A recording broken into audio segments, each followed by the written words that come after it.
নমস্কার বন্ধুরা, smart cafe চ্যানেলের নতুন ভিডিওতে সবাইকে আরও একবার স্বাগত জানাই।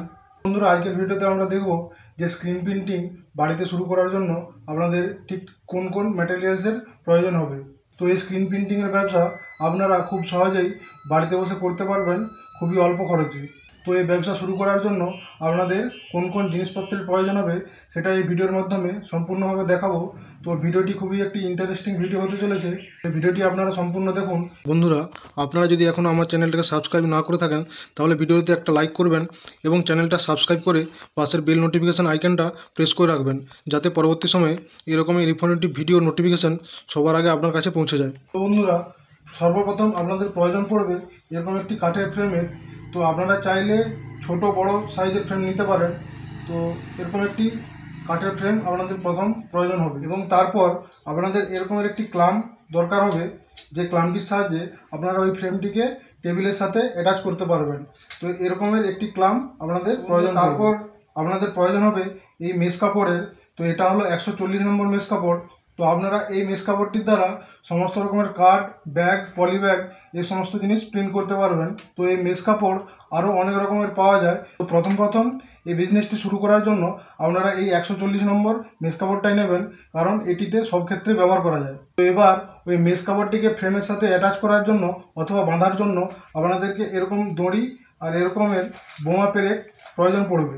যদি আপনাদের ফ্রেম বাঁধতে অসুবিধা হয় তাহলে আপনারা দোকানে গিয়ে রেডিমেড ফ্রেম কিনে নেবেন, যেটার সাথে সমস্ত কিছুভাবে বাঁধাই থাকে ফ্রেম, আপনারা শুধু নিয়ে এসে ব্যবহার করলেই হবে। তো বন্ধুরা, এরপর আপনাদের প্রয়োজন হবে এই A1 এর ইমুলশন এবং সেন্সিটাইজার। তো এটা হলো A1 এর ইমুলশন। তো এর বদলে আপনারা সোনাকটো ব্যবহার করতে পারেন। তো কাজ একই, আপনাদের যেটা পছন্দ সেটা নিতে পারেন। তো তারপর আপনাদের প্রয়োজন হবে এরকম স্কুইজারের, যার সাহায্যে আপনারা সমস্ত রকম প্রিন্টগুলি করতে পারবেন। তো আপনারা এই স্কুইজারগুলি আপনাদের হিসাব মতো নিয়ে নেবেন, আপনাদের বড় বা ছোট যেটা প্রয়োজন হবে সেটাই আপনারা নেবেন।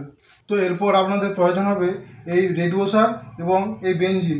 এইগুলির সাহায্যে আপনারা কালিটি মোটা এবং পাতলা করতে পারবেন এবং যখন আপনাদের প্রিন্টিংয়ের কাজ হয়ে যাবে তখন স্ক্রিনটিকে ধোয়ার জন্য এই জিনিসগুলির প্রয়োজন হবে। তো এই রেডিউসারটি আপনারা কালিটি মোটা বা পাতলা করার ক্ষেত্রে ব্যবহার করতে পারেন এবং এই বেঞ্জিলটির সাহায্যে আপনারা যখন স্ক্রিনটি প্রিন্ট হওয়ার পর ধুবেন তখন এই বেঞ্জিলটি আপনাদের কাজে আসবে।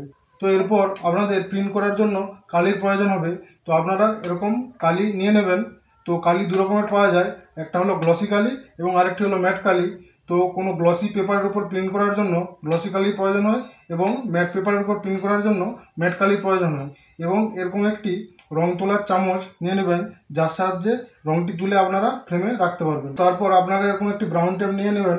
এই ব্রাউন টেপটি প্রিন্ট করার আগে ফ্রেমের চারপাশে দিয়ে দেবেন, যাতে কালি বাইরের দিকে বেরিয়ে না যায়। এবং তার সাথে সাথে আপনাদের এরকম একটি স্প্রে নব প্রয়োজন হবে। এই স্প্রেটি আপনাদের ম্যাটারটি এক্সপোজিং করার পর ফ্রেমটি আপনারা ধুবেন, তখন লেখাটি আরও ক্লিয়ারভাবে স্ক্রিনে ফুটে ওঠার জন্য এই স্প্রেটি ব্যবহার করতে হয়। তো এই স্প্রেটি যখন আপনারা কিনবেন তখন একটু দেখে কিনবেন, এর মুখে স্প্রের স্পিড কমা বাড়ানোর জন্য সিস্টেম করা আছে। তো আপনারাও যখন কিনবেন এরকম স্প্রে দেখে কিনবেন। এবং সবার শেষে আপনাদের প্রয়োজন হবে এরকম ডিকোডিং পাউডার। যখন আপনাদের প্রিন্টিংয়ের সমস্ত রকম কাজ শেষ হয়ে যাবে তখন স্ক্রিনটি ধোয়ার জন্য এরকম ডিকোডিং পাউডারের প্রয়োজন পড়বে।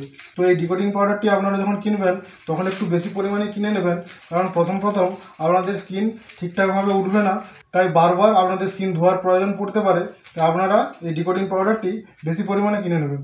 এবং এর সাথে সাথে আরও একটি গুরুত্বপূর্ণ জিনিস যেটা আপনাদের প্রয়োজন হবে সেটা হলো লাইট বক্স।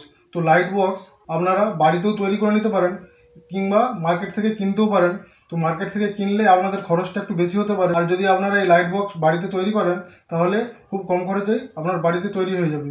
তো এই লাইট বক্স যদি আপনারা বাড়িতে তৈরি না করতে পারেন তাহলে অবশ্যই নিচে কমেন্ট বক্সে কমেন্ট করে আমাকে জানান লাইট বক্স কীভাবে তৈরি করতে হয়। তার সম্পূর্ণ একটি ভিডিও আমি এই চ্যানেলে নিয়ে চলে আসবো। এবং যদি কোনো বিষয়ে বুঝতে অসুবিধা হয় তাহলেও নিচের এই কমেন্ট বক্সে কমেন্ট করে আমাকে জিজ্ঞেস করবেন, আমি অবশ্যই আপনাদের কমেন্টে রিপ্লাই করব। এবং কমেন্টে যদি বোঝানো না সম্ভব হয়ে থাকে তাহলে আমি ভিডিওর মাধ্যমে আপনাদের বোঝাতে সাহায্য করব। তো বন্ধুরা, আজকের ভিডিও এই পর্যন্তই ছিল। তো আশা করছি যে আজকের ভিডিওর মাধ্যমে স্ক্রিন প্রিন্টিংয়ের কাজ শুরু করার জন্য ঠিক কী কী জিনিসের প্রয়োজন হয় তার সম্পূর্ণ একটি বেসিক ধারণা আপনাদের এই ভিডিওর মাধ্যমে দিতে পেরেছি। তাই এই ভিডিওটি যদি আপনাদের ভালো লাগে থাকে তাহলে অবশ্যই একটি লাইক করবেন এবং তার পাশাপাশি স্ক্রিন প্রিন্টিংয়ের কাজের ভিডিও পরবর্তী সময় আমার চ্যানেলে দেখার জন্য চ্যানেলটিকে অবশ্যই সাবস্ক্রাইব করে রাখবেন। তো দেখা হবে পরে নতুন একটি ভিডিওতে। সবাই খুব ভালো থাকবেন। ধন্যবাদ।